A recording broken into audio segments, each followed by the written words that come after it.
Assalamu alaikum wa rahmatullahi wa barakatuh. This is Kaltun Karani, and I created this video so I could just share a small reminder with you about the day of Arafah that is upcoming tomorrow, inshallah.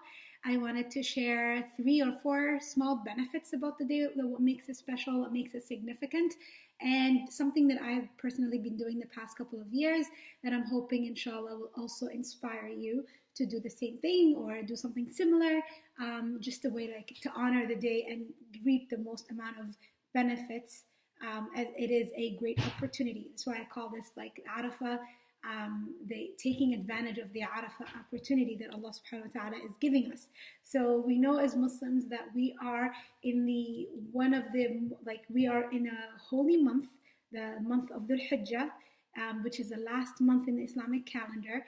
We know that we are in the best 10 days of the year where they're sacred, they're important. The Prophet ﷺ tells us that there are no days that are more special and like more important or more beloved for us to do good deeds to Allah subhanahu wa ta'ala, like deeds that we do or the good actions that we do in those special days are the most important or the best that we can do in comparison to the rest of the year.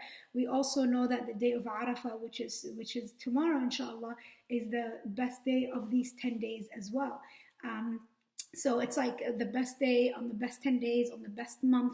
And so what are we going to do to take advantage of it? What has the Prophet ﷺ taught us? So there's a hadith where the Prophet ﷺ tells us that fasting the day of Arafah forgives the sins of the previous year and the sins of the year to come after. And then, so what are we going to do to make sure that we're fasting tomorrow? How are we going to plan for it ahead of time? Wake up for suhoor, do your tahajjud, make dua, take advantage of every single opportunity that you have to worship Allah subhanahu wa ta'ala. To maybe like sit after your Salatul Fajr, make dua, do your adhkar, read some Quran, pray the 2 rak'ahs for shuruq. I hope inshallah we can all take this time and honor it as much as we can, as much as we are able to not treat tomorrow like any other day of the year. There's a hadith where a Jewish man came to Umar radiallahu anhu, and he said to him, you all have an ayah in the Quran that was like, if it was revealed on us, the Jewish community, we would have taken that day as a day of celebration. We would have taken it as a day of Eid.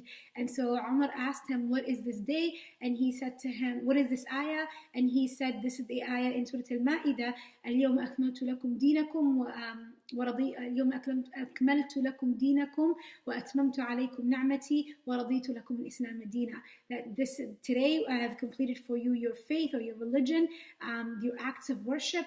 I've completed my blessing upon you, and I'm content or I'm pleased as Islam as your religion. So Umar ibn Khattab radiallahu anhu, he said that this ayah was revealed on the day of Arafah while the Prophet ﷺ was doing his last Hajj. The only Hajj he was actually able to perform. So it's a day that shows great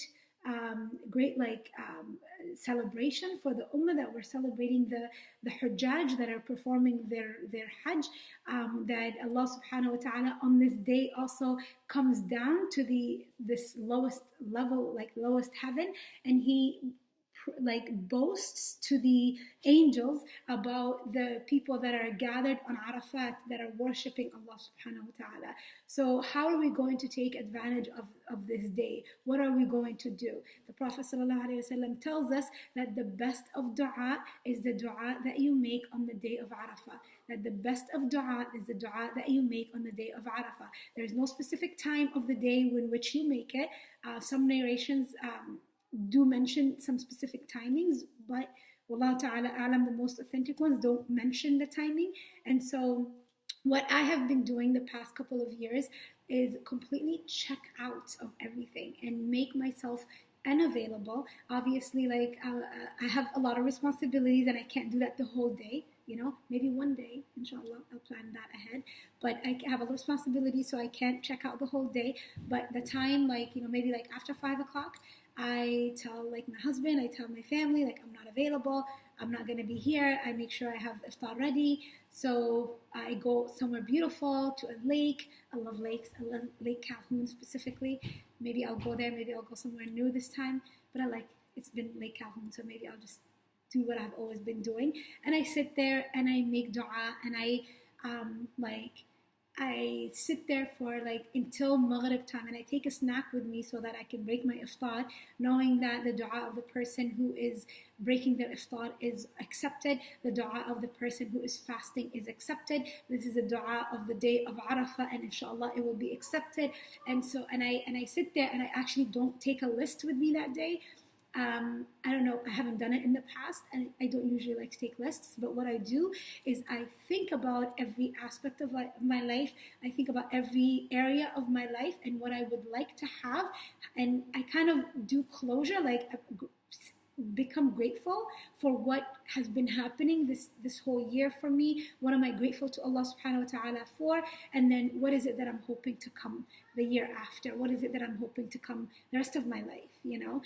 Asking Allah subhanahu wa ta'ala the best, for knowing that we're asking Allah, the King, the Kings of Kings, the one who says, ask me and I will give you, mujib ad-dua, the one who answers the dua, the one who is well aware of our needs internally and externally and everything. So being very very present. That's my intention about taking this time and being away in a place where I'm secluded from everybody, where I'm disconnected, and I'm just like sitting there for 2-3 hours only making dua. In the past, there was a day where I just kind of took like a 5-minute nap, and it was so energizing. Or taking my journal and just journaling away. And all of everything that comes to my mind, I connect it to making a dua. I connect it to asking Allah subhanahu wa ta'ala for what is it that my heart is wanting. I'm not sure about you, but like specifically for me at this time of the year, or like school starting, it's time of there is a lot coming up, and our hearts want so much. Our hearts want so much from Allah subhanahu wa ta'ala. So sitting with that and asking Allah subhanahu wa ta'ala for the best, and for guidance, for success, for knowledge, for victory, for everything, for wellness, for health, for financial stability, for abundance, you name it, for for our families to be protected, for the ummah to be protected, for the ummah to be guided, for the ummah to experience a year of for us to see things that will make our hearts happy in every possible way. So I let my thoughts go and I make dua. That's what I do. And I'm inviting you to, if this inspired you, do it.